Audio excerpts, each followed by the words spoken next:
Shalom keluarga besar Happy Souls Family yang terkasih di dalam Tuhan Yesus Kristus. Selamat pagi, selamat berjumpa kembali di dalam renungan pagi hari ini bersama saya. Sebelumnya marilah kita berdoa terlebih dahulu. Bapa, terima kasih ya Tuhan Yesus.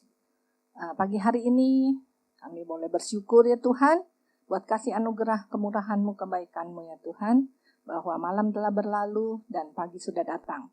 Terima kasih buat penyertaan-Mu ya Tuhan. Kalau sebentar kami mau menaikkan firman-Mu pada renungan pagi hari ini, kiranya Roh-Mu turut bekerja ya Tuhan di dalam hidup kami, dan biarlah kami boleh mempunyai telinga seorang murid sehingga kami dapat mendengarkan firman-Mu dan kami mendapat menjadi pelaku firman. Terima kasih Bapa, di dalam nama Tuhan Yesus Kristus kami berdoa dan mengucap syukur. Haleluya, amin. Pagi hari ini renungan pagi saya beri judul lebih mendekat lagi. Ayatnya ada di dalam Yakobus 4 ayat 8a. Mendekatlah kepada Allah dan Ia akan mendekat kepada kamu. Dan satu lagi baru saya dapat di dalam perjamuan kudus hari ini dengan tema yang sama. Tetapi aku tetap di dekatmu, Mazmur 73 ayat 23. Engkau memegang tangan kananku. Luar biasa ya Tuhan. Ada seseorang, jika kita mengetahui apa yang ia sukai, apa makanan kesukaannya, apa hobinya, apakah ia seorang yang murah hati, apakah ia seorang pemarah, atau orang yang sabar, apakah ia seorang yang suka pamer atau sombong, dan banyak lagi hal-hal lainnya. Apakah ia seorang yang menyebalkan atau menyenangkan. Jadi kita kalau mau dekat dengan seseorang, kita harus tahu dulu nih hobinya apa, kesukaannya apa, dan lain-lain ya. Tentunya semua itu dapat kita ketahui jika kita memiliki hubungan yang dekat, atau yang lebih populernya yaitu kita menjadi bestie. Kita pun akan lebih mudah bergaul dengannya. Kita pasti mempunyai keinginan untuk menyenangkan hatinya.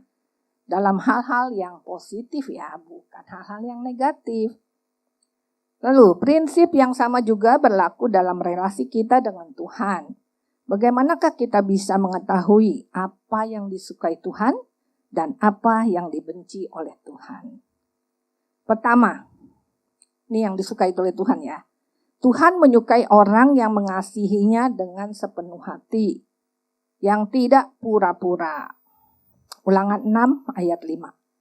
Berkata begini, kasihilah Tuhan Allahmu dengan segenap hatimu, dengan segenap jiwamu, dan dengan segenap kekuatanmu. Jadi Tuhan suka dengan orang yang mengasihinya dia dengan sungguh-sungguh ya, bukan pura-pura. Yang kedua, orang yang menjalani hukum-hukumnya, orang yang menjalani firman-Nya. Hidupnya itu di dalam kebenaran. Tuhan suka kepada orang yang hidupnya mau dipimpin oleh Roh Kudus. Yang hidupnya itu dengar-dengaran ya, kan firman Tuhan. Yang mau ditegur, yang mau dinasehati, yang mau dituntun, pelaku firman. Ayatnya ada di dalam Yakobus 1 ayat 22.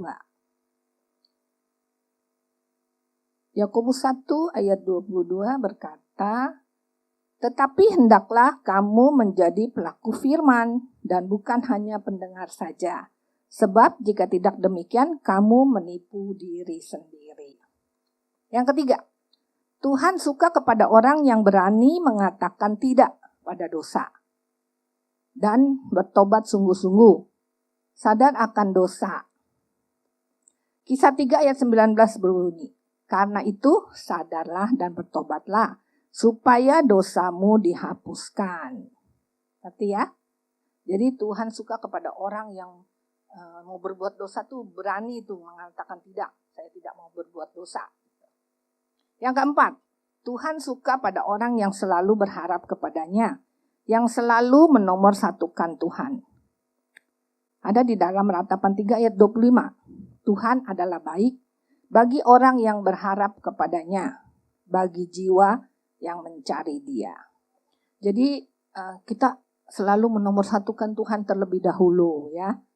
Jika ada kepentingan kita pas hari Sabat, kita jangan dilema, kita harus cari Tuhan lebih dahulu. Pasti Tuhan akan siapkan segalanya, Tuhan akan memberkati kita. Lalu yang kelima adalah sekarang hal-hal yang dibenci Tuhan. Yang pertama, Tuhan membenci orang yang sombong atau tinggi hati. Ada di 1 Yohanes 2 ayat 16.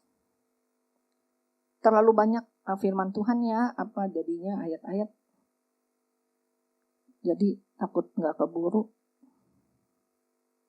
1 Yohanes 2 ayat 16.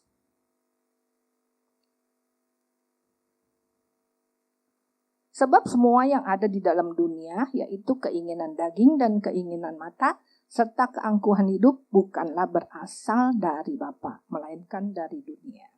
Jadi kita tahu ya, kalau orang sombong itu orang yang angkuh hidupnya, Tuhan gak suka. Tuhan membenci orang yang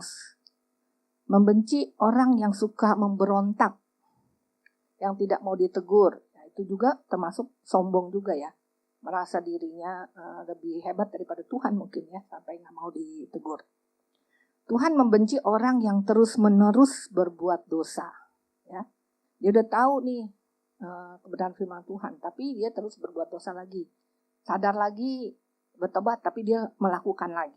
Ya. Jadi jangan kita ikut-ikutan dengan mereka nih. Tuhan lalu membenci kepada berhala-berhala, perselisihan, iri hati, roh pemecah, kemabukan, amarah, kepentingan diri sendiri, pesta pora, dan lain-lain. Ini adanya kayaknya di dalam Galatia 5 ayat 20-an gitu ya. Lalu Tuhan membenci kepada orang yang suka bikin fitnah. Nah, sumpah palsu, pemikiran yang jahat, pembunuhan, pencurian, orang yang suka menghujat. Dulu Tuhan membenci kepada orang yang mempunyai pikiran yang jahat. Tuhan juga membenci kepada orang yang suka menyimpan dendam. Tuhan membenci seorang pendusta atau suka bohong. Tuhan membenci orang yang kikir, yang penipu, mabuk. Ya, itulah. Tuhan membenci segala sesuatu yang berhubungan dengan kedagingan kita ya. Jadi saudara-saudara keluarga besar Happy Sword Family yang terkasih, akhir zaman semakin dekat. Lebih mendekatlah kepada Tuhan. Amin. Mari kita berdoa. Tuhan Yesus, terima kasih buat firman-Mu hari ini yang sudah menegur kami, agar kami lebih mendekat lagi kepadamu ya Tuhan, agar kami tidak terjatuh di dalam setiap keinginan daging kami, yaitu dosa yang menguasai hidup kami ya Tuhan. Biarlah Kau tuntun hidup kami ya Tuhan, Kau bimbing kami Tuhan, agar kami tidak jatuh dan terjatuh lagi di dalam dosa.